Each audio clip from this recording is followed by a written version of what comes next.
Thumbnail দেখে তোমরা বুঝেছো যে 300-র উপরে এমসিকিউ, যা দেখলে তুমি বিড়াল গল্পের 5-এ 5ই পাবে। আর পুরো সব ভিডিও দেখলে না তুমি 40-এ 40 পাবে, এক নাম্বারও বাদ দিতে দেবো না, পুরো 100% কমন করবো এই সেন্টার থেকে। অতএব সাবস্ক্রাইব করে রাখো। তুমি কি যা করাবো না, তুমি যদি স্কুল তো দূরে থাক, তুমি সবার প্রথমেও থাকতে পারো, প্রত্যেকটা সাবজেক্টে পুরো 100% নাম্বার কমপ্লিট করাবো। দেখো আজ স্টার্ট করেছি, এখন স্টার্ট করেছি বিড়াল প্রবন্ধের 91 নম্বর প্রশ্ন। দেখো, বিড়াল কোন ধরনের রচনা? উত্তর হচ্ছে রসাত্মক ও ব্যঙ্গধর্মী। তাহলে বিড়াল কোন ধরনের রচনা? রসাত্মক ও ব্যঙ্গধর্মী। আমাদের প্রহার না করিয়া আমাদের প্রশংসা করো, আমি তোমার ধর্ম সহায়ক। বিড়াল বলেছে কমলাকান্ত। কেন? বিড়াল কার ধর্ম সহায়ক, ধর্ম করতে সাহায্য করেছে? কমলাকান্ত। কেন? তার দুধ খেয়ে তাকে উপকার করেছে। বিড়াল একটি কাল্পনিক কথোপকথনমূলক গল্প। তাহলে বিড়াল কেমন গল্প? কাল্পনিক কথোপকথন, কারণ বিড়ালের সঙ্গে মানুষের কথা কল্পনা। দেখো আমি চোর বটে, কিন্তু আমি কি স্বাদে চুরি করিয়াছি? খাইতে পাইলে কে চোর হয়? তাহলে সে খাওয়ার জন্য চোর হয়েছে, খাইতে পায়নি তাই চোর হয়েছে। গল্পে এক অংশে নিখাদ হাস্যরসাত্মক, পরের অংশ গুরুগর সন্নিহিত। তাহলে প্রথম অংশ হাস্যরসাত্মক, দ্বিতীয় অংশ গুরুগর। দেখো, যাহাতে বড় বড় সাধু চোরের নাম শিহরে ওঠে, তাহারা অনেকে চোর অপেক্ষা অধিক অধর্মী। তাহলে চোরের নাম শুনলে যে সকল সাধু একদম শিহরণে ওঠে, তাদের অপেক্ষা অনেক সাধু কে করছে? অনেক সাধু হচ্ছে অধর্মী। যাহারা বড় বড় সাধু, তাদের চুরি করিবার প্রয়োজন নাই বলিয়া চুরি করে না। তাদের যদি চুরি করার প্রয়োজন হতো চুরি করে ফেলতো, কিন্তু তাদের চুরি করার প্রয়োজন নেই। তাই বিড়ালের কথাগুলো সোশিয়ালিস্টিক। তাহলে বিড়ালের কথাগুলো কেমন ছিল? সোশিয়ালিস্টিক। কিন্তু তাহাদের প্রয়োজনতে ধন থাকিতেও চোরের প্রতি যে মুখ তুলিয়া চাহে না, ইহাতে চোর চুরি করে। তাহলে চোরের প্রতি মুখ তুলিয়া না চাওয়ার কারণে চোর কি করে? চুরি করে। বিড়াল প্রবন্ধে বঙ্কিমচন্দ্রের ভাষা ছিল হচ্ছে শ্লেষাত্মক। বিড়াল প্রবন্ধে, হেভি ইম্পর্টেন্ট এই প্রশ্নটা, বিড়াল প্রবন্ধে বঙ্কিমচন্দ্রের ভাষা ছিল কি? শ্লেষাত্মক। অধর্ম চোরের নহে, চোর যে চুরি করে সে অধর্ম কৃপণ ধনী। তাহলে চোর যে চুরি করে সে অধর্ম কার? উত্তরে কৃপণ ধনী। কৃপণ ধনীরা কি করে? অর্থ সঞ্চয় করে রাখে, তার জন্য চোর চুরি করতে বাধ্য হয়। বিড়াল গল্প অনুসারে বিড়ালের গায়ের রং কিরকম জানো? কালো। বিড়াল গল্প অনুসারে বিড়ালের গায়ের রং কেমন? কালো। চোর দোষী বটে কৃপণ, কিন্তু কৃপণ তদপেক্ষা শতগুণ বেশি। বিড়াল প্রবন্ধে বলেছে কমলাকান্তকে, বিড়াল বলেছে কমলাকান্তকে চোর দোষী, কিন্তু কৃপণ তার চেয়ে বেশি দোষী। কমলাকান্ত হুকো হাতে ঝিমাচ্ছিল কেন? শয়নগৃহ চায়ের উপরে। কমলাকান্ত কোথায় ঝিমাচ্ছিল হুকো হাতে? উত্তর হচ্ছে শয়নগৃহে চার উপাইয়ার বসিয়া। চোরের দণ্ড হয়, কিন্তু চুরির মূল যে কৃপণ তাহার দণ্ড হয় না কেন? দেখো, চোরের দণ্ড হয়, কিন্তু চুরির মূলে তো কৃপণ, তাদের দণ্ড হয় না। পণ্ডিত বা মান্য বলিয়া আমার অপেক্ষা তাদের ক্ষুধার বেশি, তাহলে তাদের কিন্তু ক্ষুধাও বেশি নয়। তারপর দেখো, মিটমিট করে কেমন একটা আলো জ্বলে, যদিও ক্ষুদ্র আলো। মিটমিট করে কেমন আলো? ক্ষুদ্র আলো। আমি প্রাচীরে প্রাচীরে ম্যাও ম্যাও করিয়া বেড়াই। তার মানে বিড়ালটি বা মার্জারটি প্রাচীরে প্রাচীরে কি করে? ম্যাও ম্যাও করে বেড়ায়। কেহ আমাকে মাছের কাঁটা ফেলিয়া দেয় না। তার বিড়ালটিকে কেউ মাছ টাছ দেয় না। মাছের কাঁটা পাতের ভাত নর্দমায় ফেলিয়ে দেয়। তাহলে মাছের কাঁটা পাতের ভাত কোথায় ফেলে? নর্দমায় ফেলে, তবু বিড়ালটিকে দেয় না।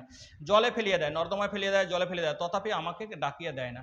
তাহলে বিড়ালের প্রতি সকল মানুষ কি করে? অবিচার, অন্যায় করে। কেন? যে ম্যাও ম্যাও করে বিড়ালেও তাকে কেউ কি করে না?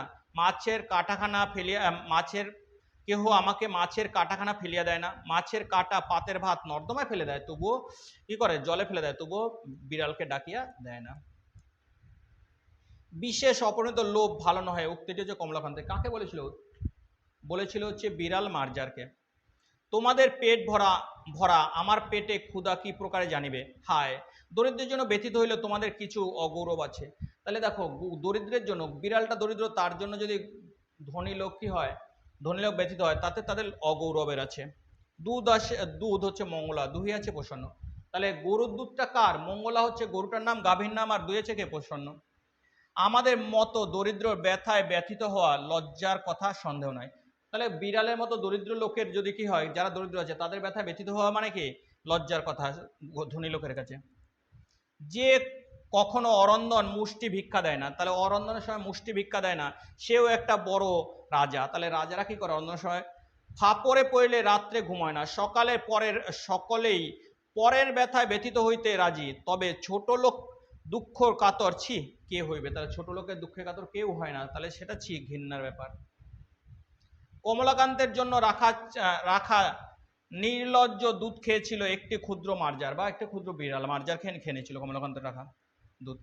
দেখো যদি অমুক শিরোমণি কিংবা অমুক ন্যায়ালঙ্কার আসিয়া তোমার দুধটুকু খাইয়া যাইতো, তবে তুমি তাহাকে ঠ্যাঙা লইয়া মারিতে আসিতে। বলেছে কে? মার্জার। মানে অমুক ন্যায়ালঙ্কার বা অমুককে বলেছে শিরোমণি খেয়ে গেলে তাকে মারতে যেত না কমলাকান্ত, তাকে উপরন্তু কি করতো? আরো চাই বলে কি করতো? বিড়ালকে বলছে মারতে গেছে। বিড়াল মনে হেসে হেসে কি বলো? কেউ মরে বিল ছেঁচে কেউ খায় খই। মানে তার দুধ খেয়ে প্রসন্নতার কারণে। ঘোড়া হাতে করিয়া, ঘোড়া হাত হাত করিয়া বলিতে, দেখো ঘোর হাত করিয়া বলিতে আরেকটু আনিয়া দিব। তাহলে কি যদি ওই কে খেয়ে নিত? যদি পণ্ডিত টন্ডিত গণ তার দুধ খেয়ে নিত, আরেকটু এনে দেবো। তবে আমার বেলায় লাঠি কেন? তাহলে বিড়ালের বেলায় লাঠি কেন? তুমি বলিলে তাহার অতি পণ্ডিত বড় মান্যলোক। তারা কি পণ্ডিত মান্যলোক বলে? আমার কি খিদে পায় না? তাহলে বিড়ালটা কি করেছে? এ সকল দাবি করেছে কার কাছে? কমলাকান্ত। বিড়ালের উক্তি অনুযায়ী বিল ছেঁচার সাথে সম্পর্কযুক্ত কমলাকান্তর কই খাওয়ার সাথে সম্পর্কযুক্ত বিড়াল। তাহলে বিড়ালের অনুযায়ী বিড়ালের ছেঁচার সাথে সম্পর্ক, বিড়াল বিল ছেঁচে কে? কমলাকান্ত। আর কই খায় কে? কই খায় বিড়াল। কই খায় বিড়াল। কমলাকান্ত হচ্ছে বিল ছেঁচে আর কই খায় বিড়াল। পণ্ডিত বা মান্য বলিয়া আমার অপেক্ষা তাহার ক্ষুধা বেশি, বিড়াল বলেছে কমলাকান্তকে।